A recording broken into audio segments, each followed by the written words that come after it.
Neuroscience of free will is the part of neurophilosophy that studied the interconnections between free will and neuroscience. As it has become possible to study the living brain, researchers have begun to watch decision-making processes at work. Findings could carry implications for our sense of agency and for moral responsibility and the role of consciousness in general. Relevant findings include the pioneering study by Benjamin Libet and its subsequent redesigns. These studies were able to detect activity related to a decision to move, and the activity appears to begin briefly before people become conscious of it. Other studies try to predict activity before overt action occurs. Taken together, these various findings show that at least some actions, like moving a finger, are initiated unconsciously at first, and enter consciousness afterward. In many senses the field remains highly controversial and there is no consensus among researchers about the significance of findings, their meaning, or what conclusions may be drawn. It has been suggested that consciousness mostly serves to cancel certain actions initiated by the unconscious, so its role in decision-making is experimentally investigated. Some thinkers, like Daniel Dennett or Alfred Meehl, say it is important to explain that free will means many different things. Among these versions of free will, some are dualistic, some not. But a variety of conceptions of free will that matter to people are compatible with the evidence from neuroscience. Overview. One significant finding of modern studies is that a person's brain seems to commit to certain decisions before the person becomes aware of having made them. Researchers have found delays of about half a second. With contemporary brain scanning technology, other scientists in 2008 were able to predict with 60% accuracy whether subjects would press a button with their left or right hand up to 10 seconds before the subject became aware of having made that choice. These and other findings have led some scientists, like Patrick Haggard, to reject some forms of free will. To be clear, no single study would disprove all forms of free will. This is because the term free will can encapsulate different hypotheses, each of which must be considered in light of existing empirical evidence. There have been a number of problems regarding studies of free will. Particularly in earlier studies, research relied too much on the introspection of the participants, but introspective estimates of event timing were found to be inaccurate. Many brain activity measures have been insufficient and primitive as there is no good independent brain function measure of the conscious generation of intentions, choices, or decisions. The conclusions drawn from measurements that have been made are debatable too, as they don't necessarily tell, for example, what a sudden dip in the readings is representing. In other words, the dip might have nothing to do with unconscious decision, since many other mental processes are going on while performing the task. Some of the research mentioned here has gotten more advanced, however, even recording individual neurons in conscious volunteers. Researcher Itzhak Fried says that available studies do at least suggest consciousness comes in a later stage of decision-making than previously expected, challenging any versions of free will, where intention occurs at the beginning of the human decision process. Free will as illusion equals. It is quite likely that a large range of cognitive operations are necessary to freely press a button. Research at least suggests that our conscious self does not initiate all behavior. Instead, the conscious self is somehow alerted to a given behavior that the rest of the brain and body are already planning and performing. These findings do not forbid conscious experience from playing some moderating role, although it is also possible that some form of unconscious process is what is causing modification in our behavioral response. Unconscious processes may play a larger role in behavior than previously thought. It may be possible, then, that our intuitions about the role of our conscious intentions have led us astray. It may be the case that we have confused correlation with causation by believing that conscious awareness necessarily causes the body's movement. This possibility is bolstered by findings in neurostimulation, brain damage, but also research into introspection illusions. Such illusions show that humans do not have full access to various internal processes. The discovery that humans possess a determined will would have implications for moral responsibility. Neuroscientist and author Sam Harris believes that we are mistaken in believing the intuitive idea that intention initiates actions. In fact, Harris is even critical of the idea that free will is intuitive. He says careful introspection can cast doubt on free will. Harris argues thoughts simply arise in the brain. What else could they do? The truth about us is even stranger than we may suppose. The illusion of free will is itself an illusion. Philosopher Walter Jackson Freeman III nevertheless talks about the power of even unconscious systems and actions to change the world according to our intentions. He writes, our intentional actions continually flow into the world, changing the world and the relations of our bodies to it. This dynamic system is the self in each of us. It is the agency in charge, not our awareness, which is constantly trying to keep up with what we do. To Freeman, the power of intention and action can be independent of awareness. Disputed relevance of scientific research equals. Some thinkers like neuroscientist and philosopher Neuroscience think these studies can still only show, unsurprisingly, that physical factors in the brain are involved before decision-making. In contrast, Haggard believes that we feel we choose, but we don't. Researcher John Dylan Haynes adds, how can I call a will mine if I don't even know when it occurred and what it has decided to do? Philosophers Walter Glannon and Alfred Meal think some scientists are getting the science right, but misrepresenting modern philosophers. This is mainly because free will can mean many things. It is unclear what someone means when they say free will does not exist. Meal and Glannon say that the available research is more evidence against any dualistic notions of free will, but that is an easy target for neuroscientists to knock down. Meal says that most discussions of free will are now had in materialistic terms. In these cases, free will means something more like not coerced, or that the person could have done otherwise at the last moment. The existence of these types of free will is debatable. Meal agrees, however, that science will continue to reveal critical details about what goes on in the brain during decision-making. This issue may be controversial for good reason. There is evidence to suggest that people normally associate a belief in free will with their ability to affect their lives. Philosopher Daniel Dennett, author of Elbow Room and a supporter of deterministic free will, believes scientists risk making a serious mistake. He says that there are types of free will that are incompatible with modern science, but he says those kinds of free will are not worth wanting. Other types of free will are pivotal to people's sense of responsibility and purpose, and many of these types are actually compatible with modern science. The other studies described below have only just begun to shed light on the role that consciousness plays in actions, and it is too early to draw very strong conclusions about certain kinds of free will. It is worth noting that such experiments so far have dealt only with free will decisions made in short time frames and may not have direct bearing on free will decisions made by the subject over the course of many seconds, minutes, hours or longer. Scientists have also only so far studied extremely simple behaviors. Neuroscience points out 5 areas of neuroscientific research: 1. Action initiation, 2. Intention, 3. Decision, 4. Inhibition and control, and 5.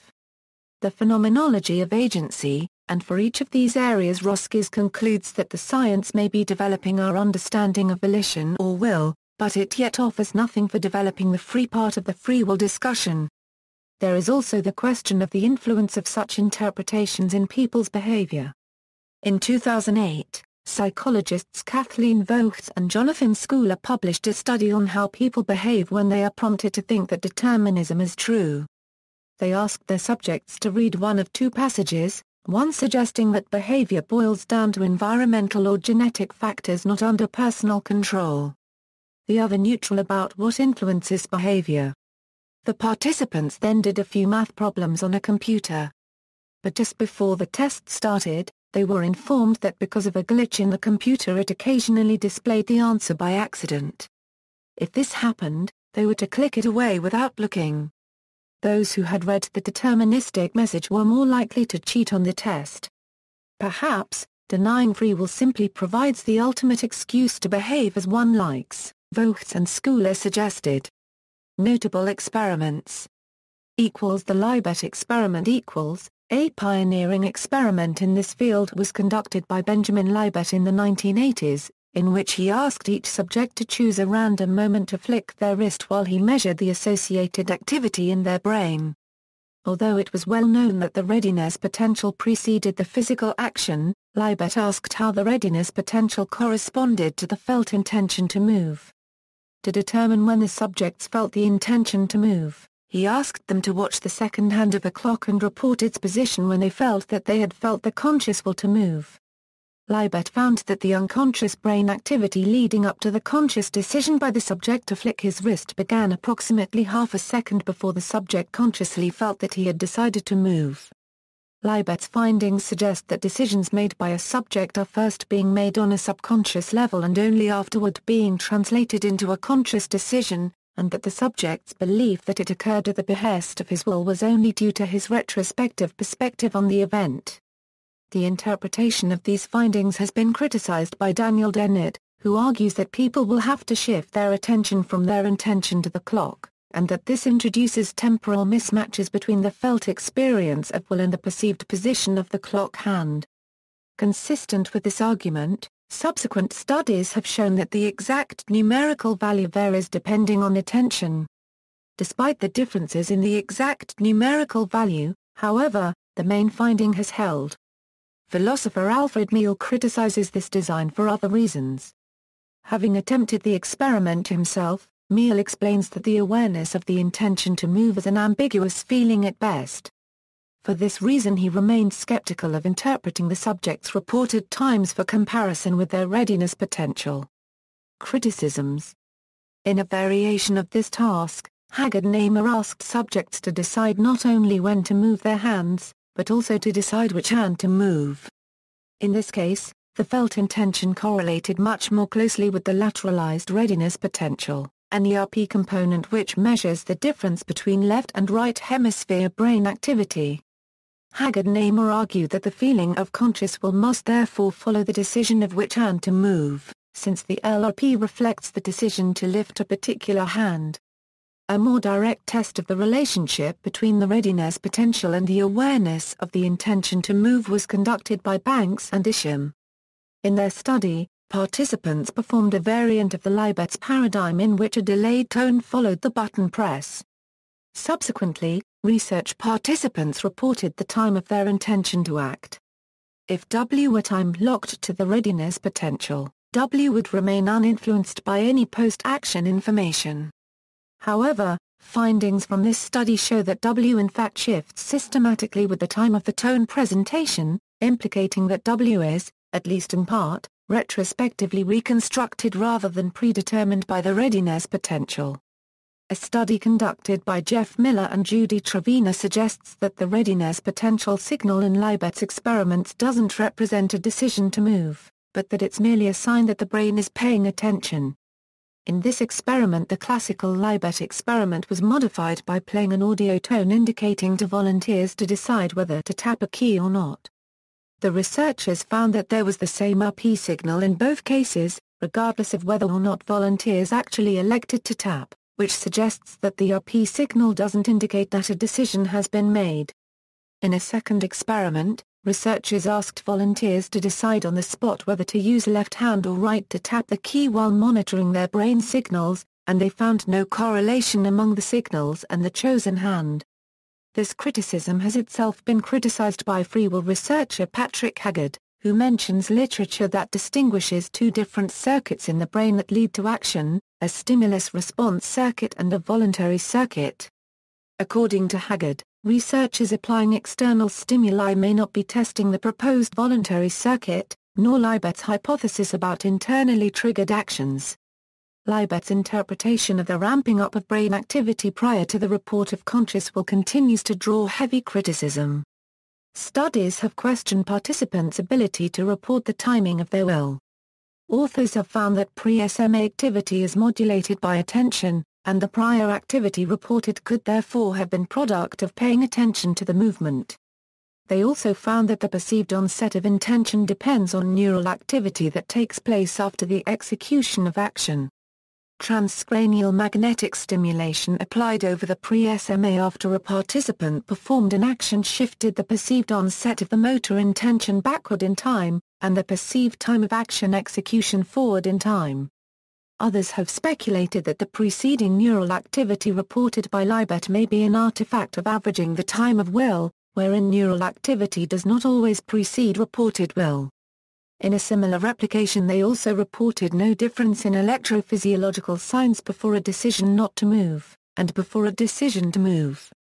Despite his findings, Libet himself did not interpret his experiment as evidence of the inefficacy of conscious free will.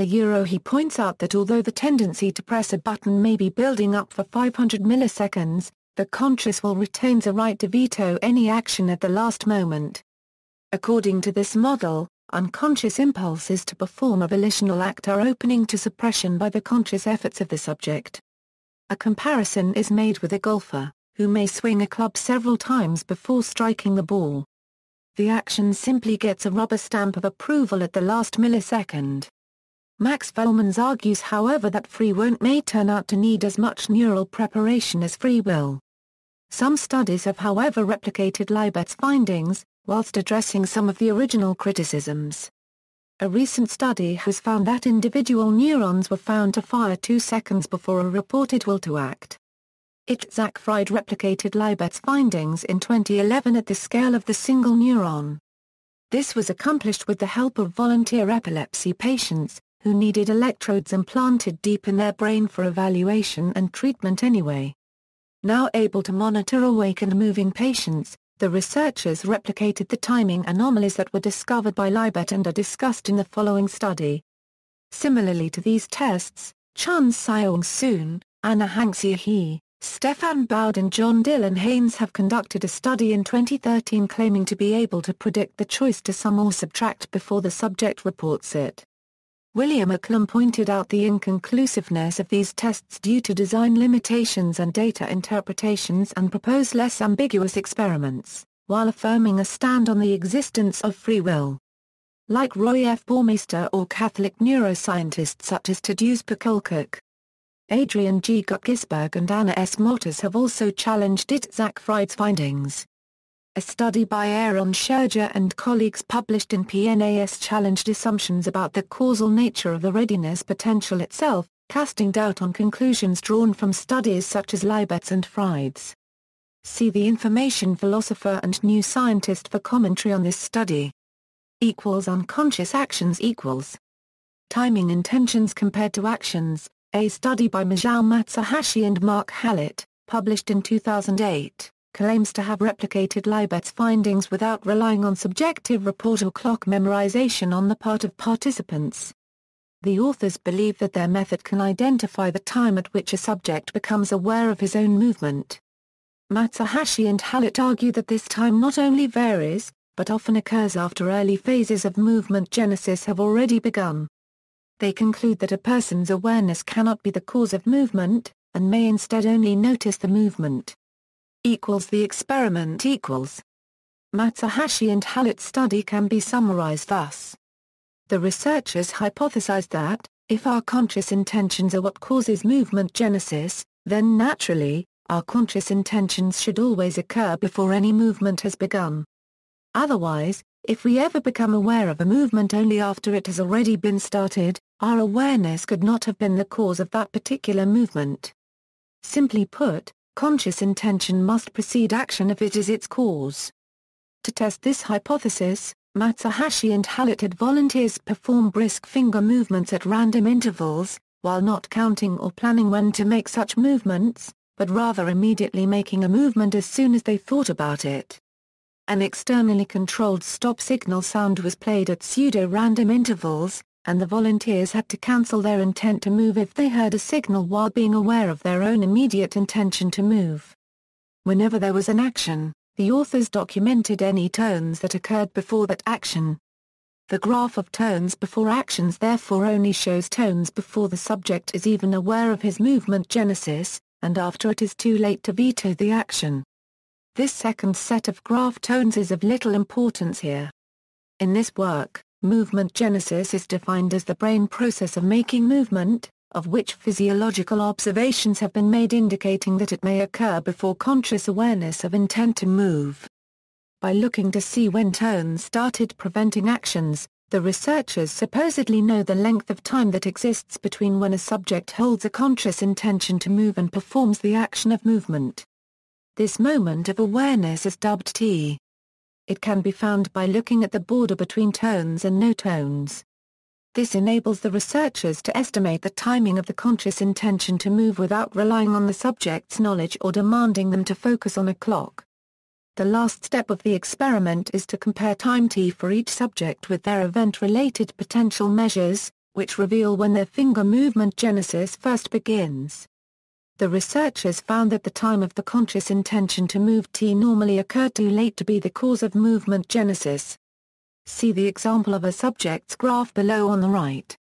Although it is not shown on the graph, the subject's readiness potentials tells us that his actions start at €2.8 seconds, and yet this is substantially earlier than his conscious intention to move, time T. Matsuhashi and Hallett concluded that the feeling of the conscious intention to move does not cause movement genesis. Both the feeling of intention and the movement itself are the result of unconscious processing. Analysis and interpretation equals. This study is similar to Libet's in some ways. Volunteers were again asked to perform finger extensions in short, self-paced intervals. In this version of the experiment, researchers introduced randomly timed stop tones during the self-paced movements. If participants were not conscious of any intention to move, they simply ignored the tone. On the other hand, if they were aware of their intention to move at the time of the tone, they had to try to veto the action, then relax for a bit before continuing self-paced movements. This experimental design allowed Matsuhashi and Hallett to see when, once the subject moved his finger, any tones occurred. The goal was to identify their own equivalent of Libet unregistered trademark SW, their own estimation of the timing of the conscious intention to move, which they would call T. Testing the hypothesis that conscious intention occurs after movement genesis has already begun required the researchers to analyze the distribution of responses to tones before actions. The idea is that, after time T, tones will lead to vetoing and thus a reduced representation in the data. There would also be a point of no return P where a tone was too close to the movement onset for the movement to be vetoed. In other words, the researchers were expecting to see the following on the graph: many unsuppressed responses to tones while the subjects are not yet aware of their movement genesis, followed by a drop in the number of unsuppressed responses to tones during a certain period of time during which the subjects are conscious of their intentions and are stopping any movements, and finally a brief increase again in unsuppressed responses to tones when the subjects do not have the time to process the tone and prevent an action. They have passed the action's point of no return. That is exactly what the researchers found. The graph shows the times at which unsuppressed responses to tones occurred when the volunteer moved. He showed many unsuppressed responses to tones on average up until 1.8 seconds before movement onset, but a significant decrease in tone events immediately after that time. Presumably this is because the subject usually became aware of his intention to move at about a 1.8 seconds, which is then labeled point T. Since most actions are vetoed if a tone occurs after point T, there are very few tone events represented during that range. Finally, there is a sudden increase in the number of tone events at 0.1 seconds, meaning the subject has passed point P. Matsuhashi and Hallett were thus able to establish an average time T without subjective report. This, they compared to ERP measurements of movement, which had detected movement beginning at about a 2.8 seconds on average for this participant. Since TA like Libet unregistered trademark S original WA was often found after movement genesis had already begun, the authors concluded that the generation of awareness occurred afterwards or in parallel to action, but most importantly, that it was probably not the cause of the movement. Criticisms: Haggard describes other studies at the neuronal levels as providing a reassuring confirmation of previous studies that recorded neural populations such as the one just described. Note that these results were gathered using finger movements, and may not necessarily generalize to other actions such as thinking, or even other motor actions in different situations. Indeed, the human act of planning has implications for free will, and so this ability must also be explained by any theories of unconscious decision-making. Philosopher Alfred Meal also doubts the conclusions of these studies. He explains that simply because a movement may have been initiated before our conscious self has become aware of it does not mean our consciousness does not still get to approve, modify, and perhaps cancel the action. Unconsciously cancelling actions the possibility that human free will is also the prerogative of the subconscious is being explored. Retrospective judgment of free choice. Recent research by Simone Carr-1/4 HN and Marcel Brast suggests that our consciousness may not be what causes some actions to be vetoed at the last moment.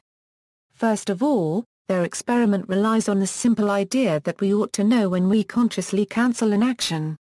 Secondly, they suggest that access to this information means humans should find it easy to tell, just after completing an action, whether it was impulsive and when there was time to deliberate. The study found evidence that subjects could not tell this important difference. This again leaves some conceptions of free will vulnerable to the introspection illusion. The researchers interpret their results to mean that the decision to veto an action is determined subconsciously, just as the initiation of the action may have been subconscious in the first place. The experiment involved asking volunteers to respond to a go signal by pressing an electronic go button as quickly as possible. In this experiment, the go signal was represented as a visual stimulus shown on a monitor. The participants' reaction times were gathered at this stage, in what was described as the primary response trials. The primary response trials were then modified, in which 25% of the go signals were subsequently followed by an additional signal, either a stop, or decide signal. The additional signals occurred after a signal delay, a random amount of time up to 2 seconds after the initial go signal. They also occurred equally, each representing 12.5% of experimental cases. These additional signals were represented by the initial stimulus changing color. The other 75% of go signals were not followed by an additional signal, and was therefore considered the default mode of the experiment. The participants' task of responding as quickly as possible to the initial signal remained. Upon seeing the initial go signal, the participant would immediately intend on pressing the go button. The participant was instructed to cancel their immediate intention to press the go button if they saw a stop signal. The participant was instructed to select randomly between either pressing the go button, or not pressing it, if they saw a decide signal.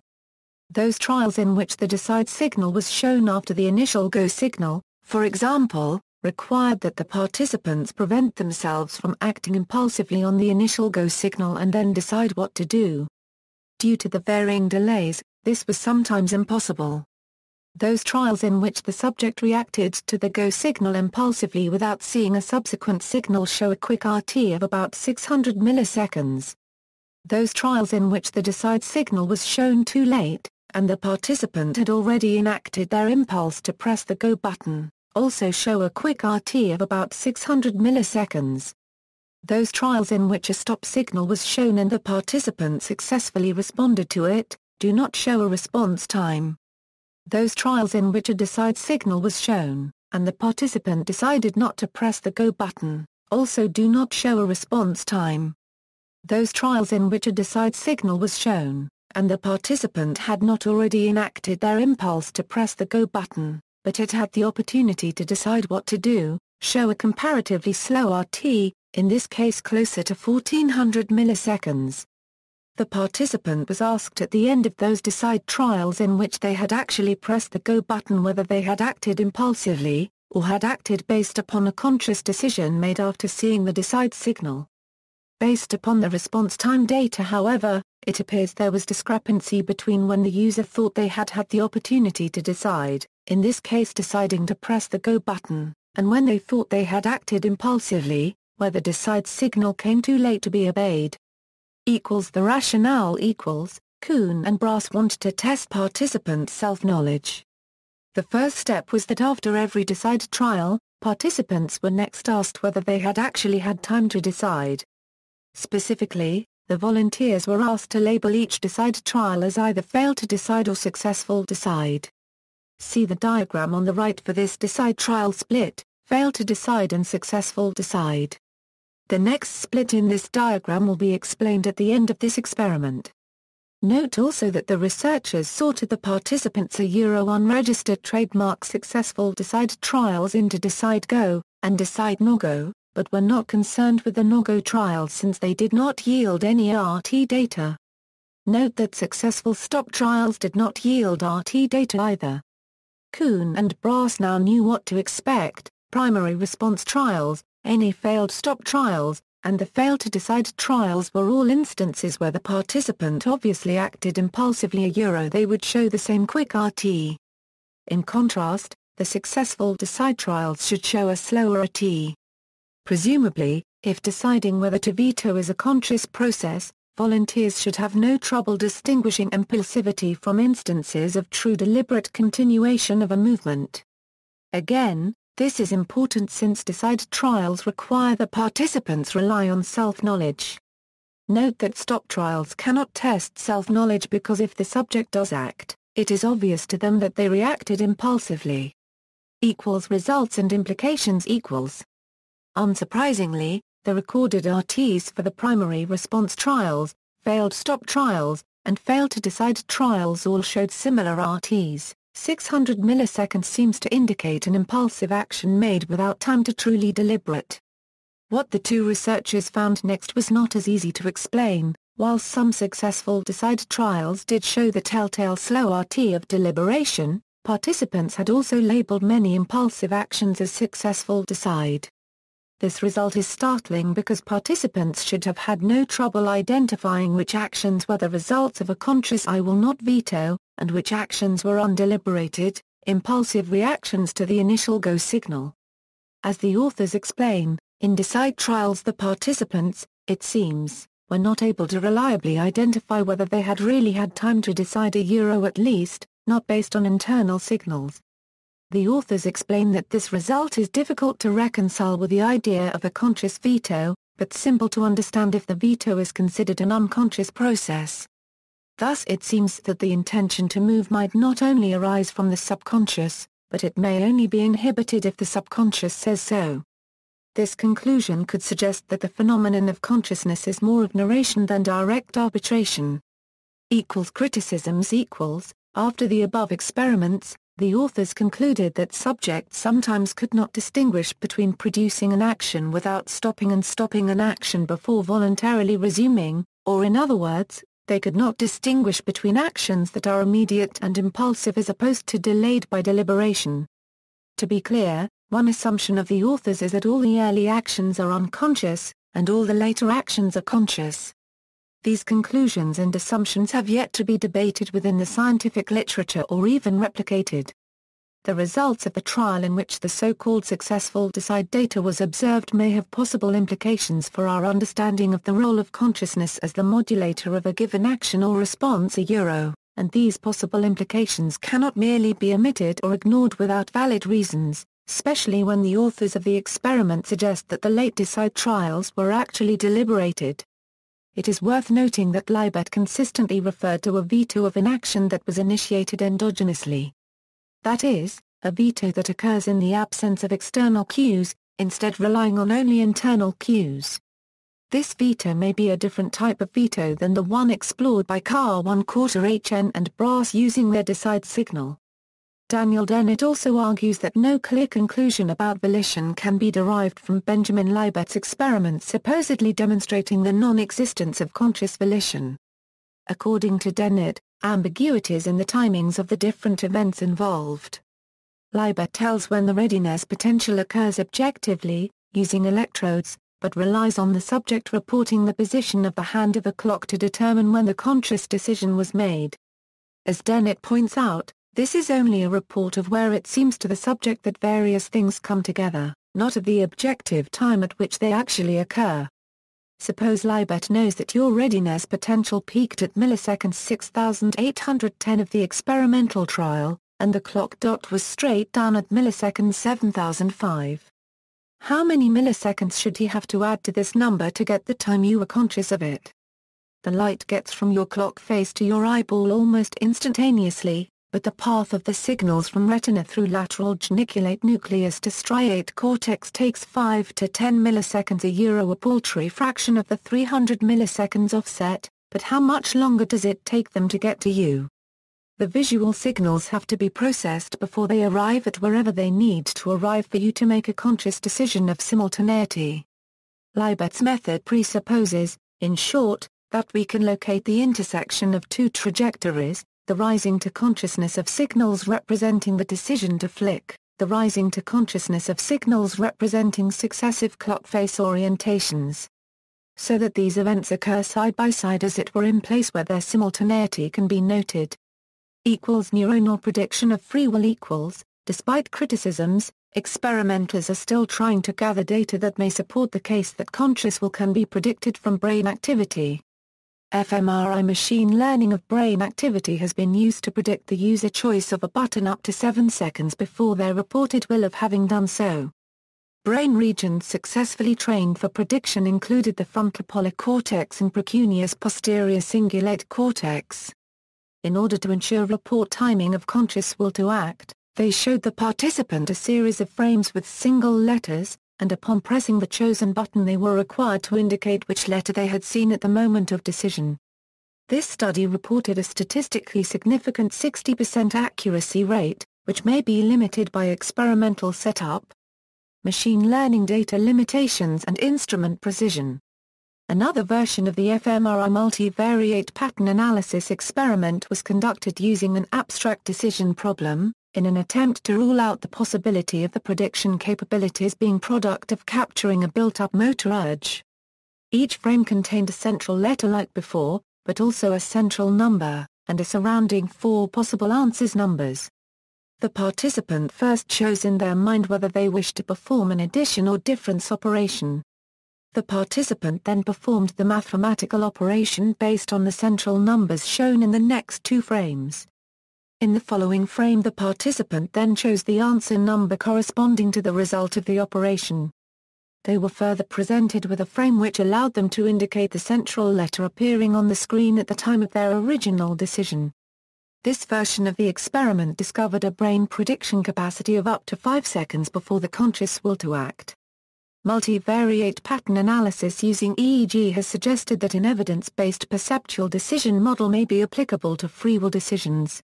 It was found that decisions could be predicted by neural activity immediately after stimulus perception.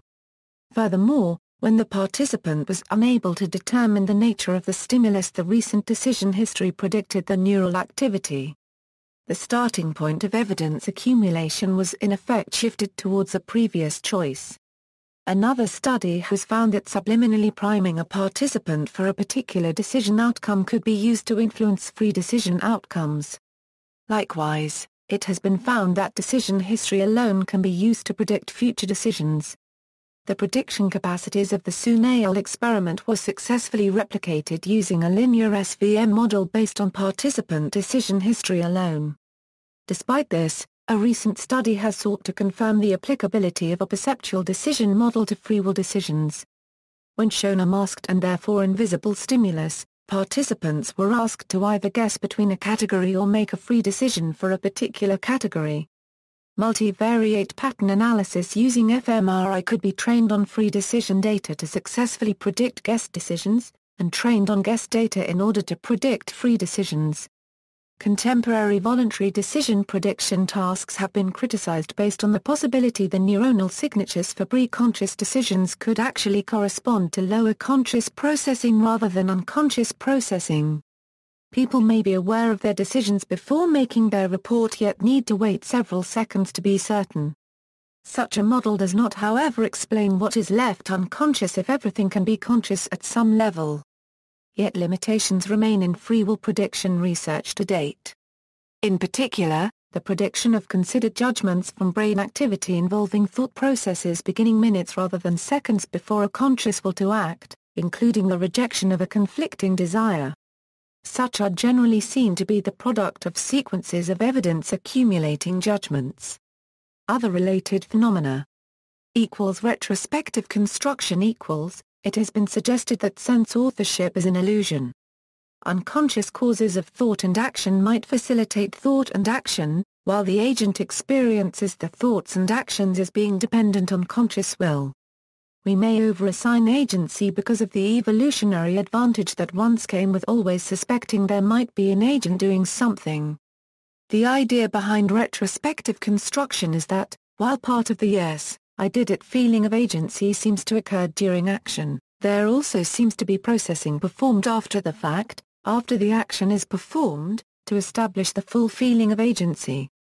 Unconscious agency processing can even alter, in the moment, how we perceive the timing of sensations or actions.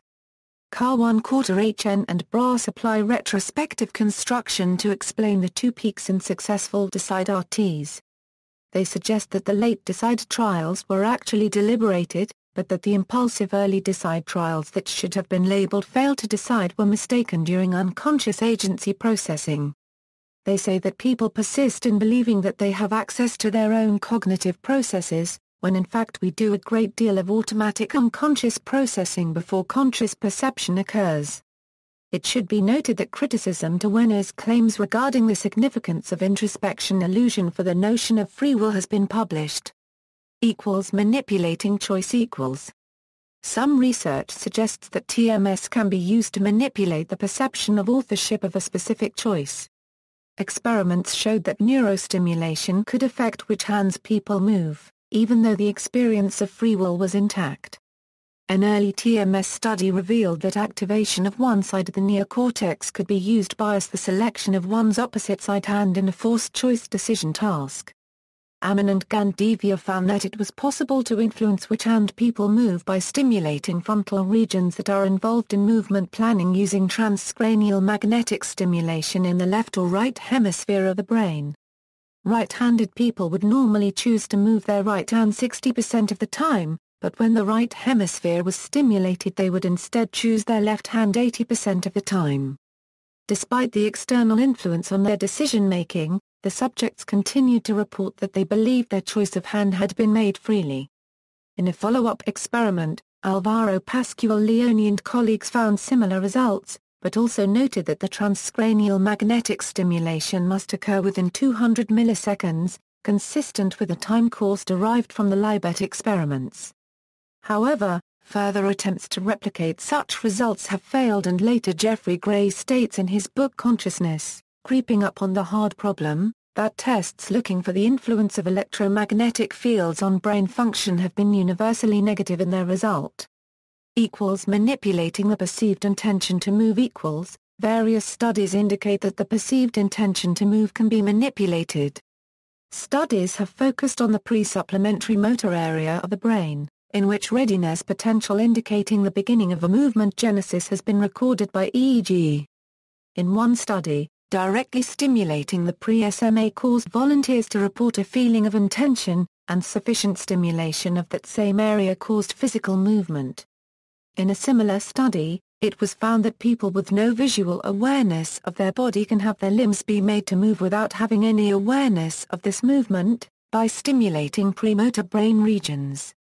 When their parietal cortices were stimulated, they reported an urge to move a specific limb. Furthermore, stronger stimulation of the parietal cortex resulted in the illusion of having moved without having done so. This suggests that awareness of an intention to move may literally be the sensation of the body, a unregistered trademark S early movement, but certainly not the cause. Other studies have at least suggested that the greater activation of the SMA, SACC, and parietal areas during and after execution of internally generated actions suggests that an important feature of internal decisions is specific neural processing taking place during and after the corresponding action. Therefore, awareness of intention timing seems to be fully established only after execution of the corresponding action, in agreement with the time course of neural activity observed here.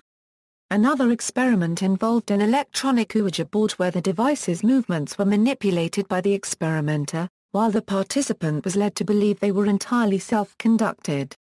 The experimenter stopped the device on occasions and asked the participant how much they themselves felt like they wanted to stop. The participant also listened to words in headphones. and it was found that if experimenters stopped next to an object that came through the headphones, they were more likely to say they wanted to stop there. If the participant perceived having the thought at the time of the action, then it was assigned as intentional. It was concluded that a strong illusion of perception of causality requires priority, consistency, and exclusivity. Lau et al. Set up an experiment where subjects would look at an analog-style clock, and a red dot would move around the screen. Subjects were told to click the mouse button whenever they felt the intention to do so. One group was given a transcranial magnetic stimulation pulse, and the other was given a sham TMS. Subjects in the intention condition were told to move the cursor to where it was when they felt the inclination to press the button. In the movement condition, subjects moved their cursor to where it was when they physically pressed the button. Results showed the TMS was able to shift the perceived intention forward by 16 milliseconds, and shifted back the 14 milliseconds for the movement condition. Perceived intention could be manipulated up to 200 milliseconds after the execution of the spontaneous action, indicating that the perception of intention occurred after the executive motor movements. Often it is thought that free will were to exist, it would require intention to be the causal source of behavior. These results show that intention may not be the causal source of all behavior. Related models. The idea that intention co-occurs with movement is reminiscent of Ford models of motor control. FMMCs describe parallel circuits. Movement is processed in parallel with other predictions of movement. If the movement matches the prediction, the feeling of agency occurs. FMMCs have been applied in other related experiments. Metcalfe and her colleagues used an FMMC to explain how volunteers determine whether they are in control of a computer game task. On the other hand, they acknowledge other factors too. The authors attribute feelings of agency to desirability of the results and top-down processing. In this case, it is by the application of the Ford model that one might imagine how other consciousness processes could be the result of efferent, predictive processing.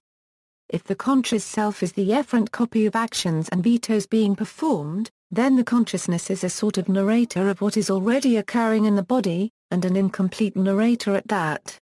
Haggard, summarizing data taken from recent neuron recordings, says these data give the impression that conscious intention is just a subjective corollary of an action being about to occur.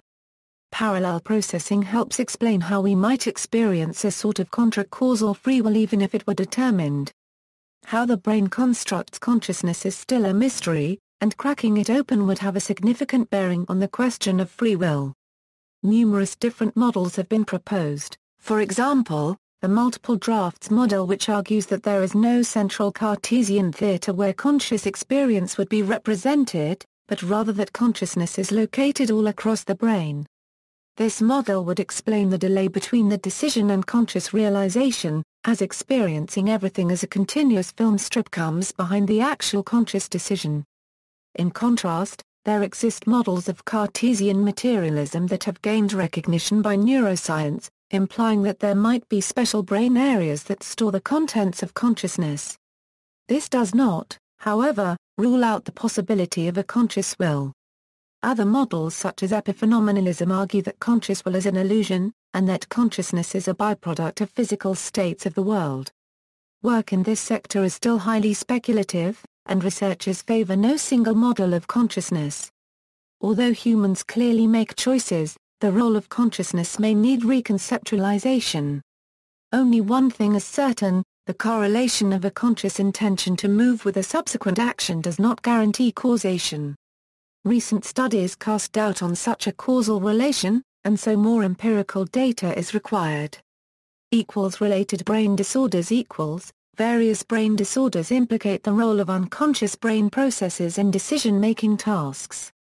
Auditory hallucinations produced by schizophrenia seem to suggest a divergence of will and behavior. The left brain of people whose hemispheres have been disconnected has been observed to invent explanations for body movement initiated by the opposing hemisphere, perhaps based on the assumption that their actions are consciously willed. Likewise, people with alien hand syndrome are known to conduct complex motor movements against their will. Neural models of voluntary action. A neural model for voluntary action proposed by Haggard comprises two major circuits. The first involving early preparatory signals, prior intention and deliberation, motor preparation readiness potential, and motor execution. The second involving the parietal premotor circuit for object-guided actions, for example grasping. He proposed that voluntary action involves external environment input, motivations, reasons for actions, task and action selection, a final predictive check and action execution. Another neural model for voluntary action also involves what, when, and whether-based decisions. The what component of decisions is considered a function of the anterior cingulate cortex, which is involved in conflict monitoring. The timing of the decisions are considered a function of the pre-SMA and SMA, which is involved in motor preparation. Finally, the whether component is considered a function of the dorsal medial frontal cortex. Prospection. Martin Seligman and others criticize the classical approach in science which views animals and humans as driven by the past, and suggest instead that people and animals draw on experience to evaluate prospects they face, and act accordingly. The claim is made that this purposive action includes evaluation of possibilities that have never occurred before, and is experimentally verifiable. Seligman and others argue that free will and the role of subjectivity in consciousness can be better understood by taking such a prospective stance on cognition, and that accumulating evidence in a wide range of research suggests this shift in framework. See also, thought identification, through the use of technology, unconscious mind, adaptive unconscious, neural decoding, Sam Harris, Dick Swab. References. External links. Fate, Freedom and Neuroscience, a debate on whether neuroscience has proved that free will is an illusion by the Institute of Art and Ideas featuring Oxford neuroscientist Nathan Rodden, East End psychiatrist and broadcaster Mark Salter, and LSE philosopher Christina Michaud debate the limits of science.